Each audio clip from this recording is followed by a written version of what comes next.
Hello दोस्तों, अगर मैं आपसे पूछूं कि हड़प्पा किस नदी के किनारे बसा था तो 90% स्टूडेंट बिना सोचे सिंधु नदी कहेंगे और वहीं उनका आंसर गलत हो जाएगा।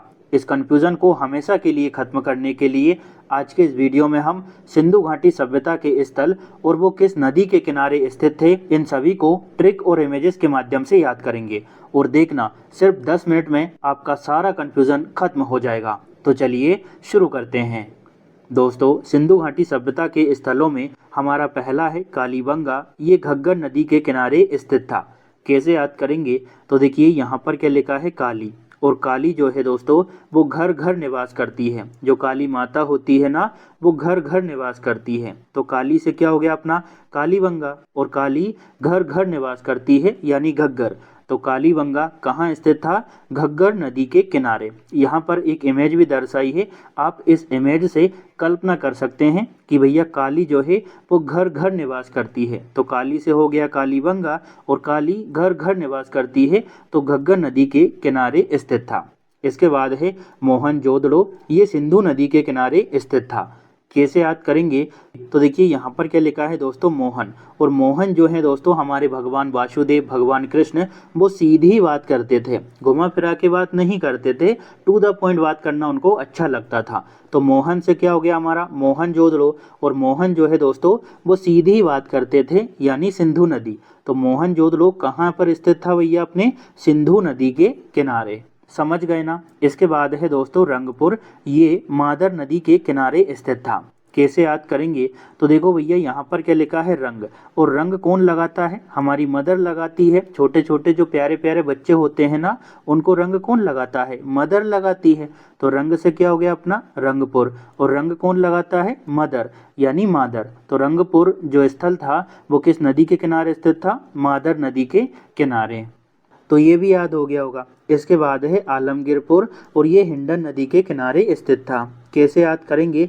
तो इसको थोड़ा अच्छे से पढ़ो, आपको याद हो जाएगा। देखो दोस्तों, यहाँ पर क्या लिखा है, आलमगीरपुर। यानी आलम नाम का कोई व्यक्ति है, वो गिर गया है पूरा के पूरा ही। यहाँ पर आपको एक इमेज भी दिख रही होगी। इमेज मैंने इसी वजह से डाली है ताकि आप सही से कल्पना कर सको। ठीक है, तो आलम नाम का व्यक्ति है, वो गिर गया है पूरा के पूरा ही। तो आलमगीरपुर हो गया। लेकिन वो हिडन कर रहा है, छुपा रहा है, बता नहीं रहा लोगों को, क्योंकि उस पर हंसेंगे लोग। आलम गिर गया है पूरा के पूरा ही, तो आलमगीरपुर हो गया। ठीक है, लेकिन वो हिडन कर रहा है, तो हिडन नदी के किनारे स्थित था। आलमगीरपुर कहाँ पर स्थित था भैया? हिडन नदी के किनारे। आगे बढ़ते हैं दोस्तों। अगला है हड़प्पा। ये रावी नदी के किनारे स्थित था। अब इसको कैसे याद करेंगे? देखिए यहाँ पर क्या लिखा है, हड़प्पा। हड़प्पा से आप समझ सकते हैं दोस्तों हड़पना। और जब कुछ हड़प लिया जाता है हमसे, तो हम किसके पास में जाते हैं? रब के पास में, ईश्वर के पास में, भगवान के पास में।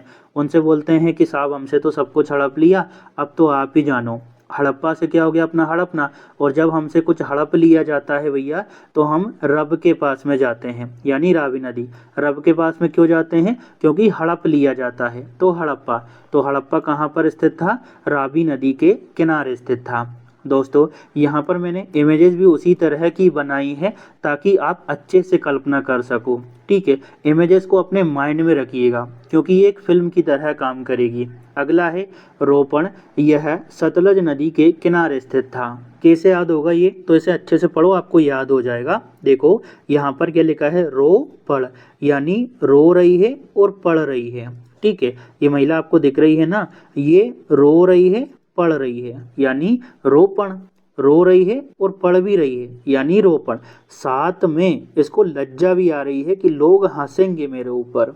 ठीक है, रो रही है, पढ़ रही है यानी रोपण, साथ में इसको लज्जा भी आ रही है यानी सतलज। तो रोपण किस नदी के किनारे स्थित है? सतलज नदी के किनारे। एक बार फिर से बताता हूँ, रो रही है, पढ़ रही है यानी रोपण, साथ में इसको लज्जा भी आ रही है यानी सतलज।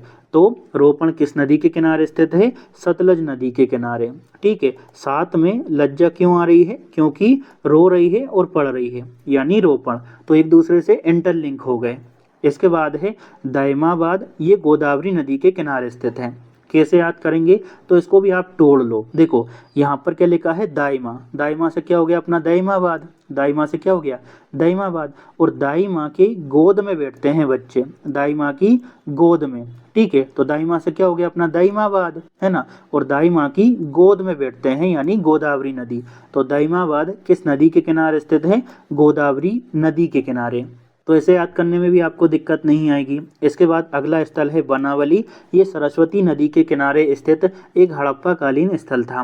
कैसे याद होगा ये, बस थोड़ा सा आपको अच्छे से पढ़ने की आवश्यकता है। यहाँ पर क्या लिखा है, बना बली यानी बन गया बलि, ठीक है। जैसे बलि मलि देते थे ना पुराने जमाने में, तो बना बलि किसके लिए, सरस्वती माता के लिए, ठीक है।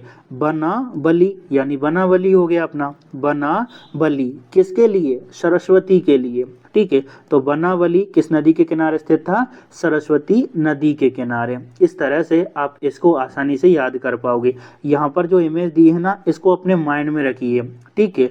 चलिए बढ़ते हैं दोस्तों आगे। अगला है हमारा कोट दीजी। ये सिंधु नदी के किनारे स्थित था। इसको याद करना भी काफ़ी आसान है, बस थोड़ा सा सही से पढ़ो। देखो यहाँ पर क्या लिखा है, कोट दीजिए, तो आप ऐसा पढ़ सकते हैं, कोट दीजिए। कोट जो होता है ना, हम शादी वगैरह में पहनते हैं वो वाला, कोट दीजिए, कोट दीजिए भैया यानी कोट दीजिए, कोट दीजिए लेकिन सीधा देना भैया, सीधा यानी सिंधु नदी। कोट दीजिए यानी कोट दीजिए हो गया अपना, कोट दीजिए भैया लेकिन सीधा देना, ऐसा नहीं कि कचरे की तरह आपने दे दिया फेंक के, है ना। कोट दीजिए भैया यानी कोट दीजिए, कोट दीजिए लेकिन सीधा यानी सिंधु नदी। तो कोट दीजिए जो है भैया, ये किस नदी के किनारे स्थित है, सिंधु नदी के किनारे, ठीक है। कोट दीजिए भैया यानी कोट दीजिए, कोट दीजिए भैया लेकिन सीधा देना यानी सिंधु नदी। तो कोट दीजिए किस नदी के किनारे स्थित है, सिंधु नदी के किनारे।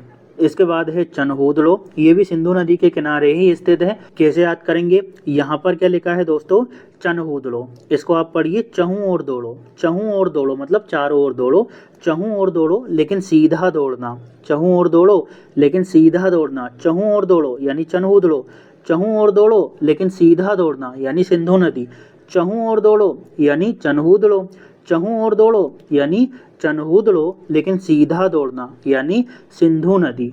तो इस तरह से चनहूदड़ो किस नदी के किनारे स्थित है, सिंधु नदी के किनारे। इसके बाद है आमरी, ये भी दोस्तों सिंधु नदी के किनारे ही स्थित है। अब भैया ये कैसे याद होगा, तो देखो यहाँ पर क्या लिखा है, आम। और आम जो होता है ना दोस्तों, वो सीधा होता है, बिल्कुल सीधा होता है, आड़ा तिरछा नहीं होता। जैसे केला हो गया, कितना टेढ़ा होता है ना। भिंडी कितनी तिरछी होती है। तो जो आम होता है ना, आम, आम से क्या हो गया आमरी। और जो आम होता है ना, वो सीधा होता है यानी सिंधु नदी। तो आम से क्या हो गया आमरी, और आम कैसा होता है, सीधा यानी सिंधु नदी। तो आमरी किस नदी के किनारे स्थित था भैया अपना, सिंधु नदी के किनारे। इसके बाद अगला है मांडा, ये चिनाब नदी के किनारे स्थित है। कैसे याद कर सकते हैं, तो देखो इसके लिए मैंने एक छोटा सा कोड बनाया है, लेकिन उसे बताने से पहले आपको ये बोल देता हूँ कि मेरा उद्देश्य किसी की भावनाओं को ठेस पहुँचाना नहीं है और ना ही नकारात्मकता फैलाना है। मैं चाहता हूँ कि बस आपको याद हो जाए, अच्छे नंबर से आप पास हो जाओ। मांडा चिनाब नदी के किनारे स्थित है। ये कैसे याद होगा, तो इसके लिए आप एक कोड याद रख लो, MC। MC एक गाली भी होती है, जो गाली देते हैं ना लोग बाग, MC बोल देते हैं उससे। अब आप समझ गए होंगे, M से क्या हो गया अपना मांडा और C से क्या हो गया चिनाब, MC। MC एक गाली होती है ना, आप तो समझ ही गए होंगे, लड़के समझ गए होंगे, लड़कियां भी समझ गई होंगी, काफ़ी एडवांस हैं आज के लोग। MC, MC, M से क्या हो गया मांडा, C से क्या हो गया चिनाब, MC। या फिर भैया जो सज्जन पुरुष हैं वो ये याद रख लो, माँ चाची, ठीक है। लेकिन MC आपको ज़्यादा अच्छे से और लंबे समय तक याद रहेगा। M से मांडा, C से चिनाब। तो मांडा चिनाब नदी के किनारे स्थित है। आगे बढ़ते हैं दोस्तों, अगला है हमारा लोथल, ये भोगवा नदी के किनारे स्थित था। कैसे याद होगा ये, तो इसे भी हम याद कर लेंगे। लोथल कहाँ पर है, भोगवा नदी के किनारे। ये याद हो जाएगा एक छोटे से कोड से, लो भी, लो भी। तो लो से लोथल, भी से भोगवा, लो भी होते हैं ना आजकल, लालची कितने लोग होते हैं, ठीक है। तो लो भी, लो से लोथल, भी से भोगवा, लो भी, लो से लोथल, भी से भोगवा। इसके बाद है दोस्तों सुतकांगडोर और ये दशक नदी के किनारे स्थित है। कैसे याद होगा, तो देखो यहाँ पर क्या लिखा है सु और ये लिखा दा, सुधा, बस इतना आप माइंड में रखो। सुधा, सु से क्या हो गया अपना सुतकांगडोर और दा से क्या हो गया अपना दशक। सुधा, सुधा, ये जो सुधा आपको दिख रही है ना प्यारी सी, ये वाली सुधा, सु से क्या हो गया सुतकांगडोर और दा से हो गया दशक। तो सुतकांगडोर किस नदी के किनारे स्थित है, दशक नदी के किनारे। तो इस तरह से आप इसको याद कर पाओगे। हम कुछ एमसीक्यूज भी लगाएंगे ताकि आप ये तो समझ पाओ कि भाई हम जो पढ़ रहे हैं वो सही तरह से पढ़ रहे हैं या नहीं पढ़ रहे हैं। देखो पहला है मोहनजोदड़ो किस नदी के किनारे स्थित है, तो यहाँ पर हमने ऑप्शन को नहीं देखना है। क्या लिखा है मोहन, और मोहन सीधी सीधी बात करते थे भैया, उल्टा सीधा नहीं घुमाते थे। तो मोहन से क्या हो गया अपना मोहनजोदड़ो, और मोहन सीधी सीधी बात करते हैं तो सीधी यानी सिंधु। ऑप्शन सी इसका सही उत्तर होगा। नेक्स्ट है कालीबंगन किस नदी के किनारे स्थित है, तो ऑप्शन आप मत देखो, क्या लिखा है काली। और काली जो है दोस्तों ये घर घर निवास करती है, काली घर घर निवास करती है। तो काली से क्या हो गया कालीबंगन, और काली घर घर निवास करती है यानी घग्गर। घग्गर कहाँ लिखा, ये लिखा। ऑप्शन ए इसका सही उत्तर है।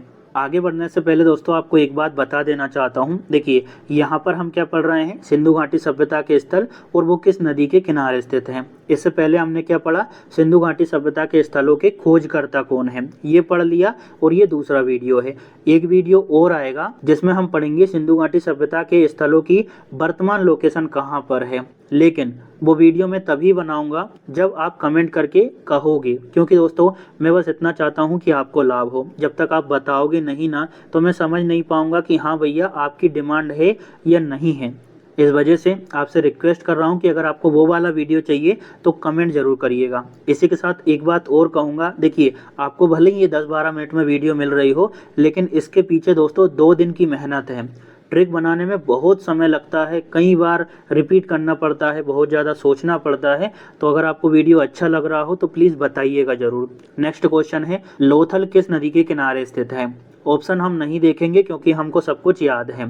देखो भाई इसको हमने कैसे याद किया था, लो भी, लो भी होते हैं ना आजकल लोग। तो लो से क्या हो गया लोथल, भी से क्या हो गया अपना भोगवा। यहाँ पर भोगवा कहाँ लिखा, ये लिखा, ये गलती से भगवा लिख दिया है मैंने, तो इसके लिए माफ़ी चाहूँगा, ये भोगवा है। लो भी, तो लो से लोथल, भो से भोगवा। ऑप्शन ए इसका सही उत्तर होगा, लो भी। ठीक है। नेक्स्ट क्वेश्चन है चनहूदड़ो किस नदी के किनारे स्थित है। तो देखिए हम ऑप्शन नहीं देखेंगे, यहाँ क्या लिखा है चनहूदड़ो यानी चहू और दौड़ो।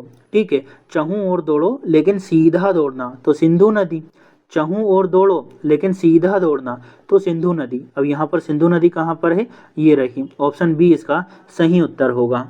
तो इसका आंसर भी आपका निकल आया होगा। मिलते हैं दोस्तों अगली वीडियो में। अगर वीडियो अच्छा लगा हो तो लाइक शेयर और सब्सक्राइब जरूर करिएगा। Thank you.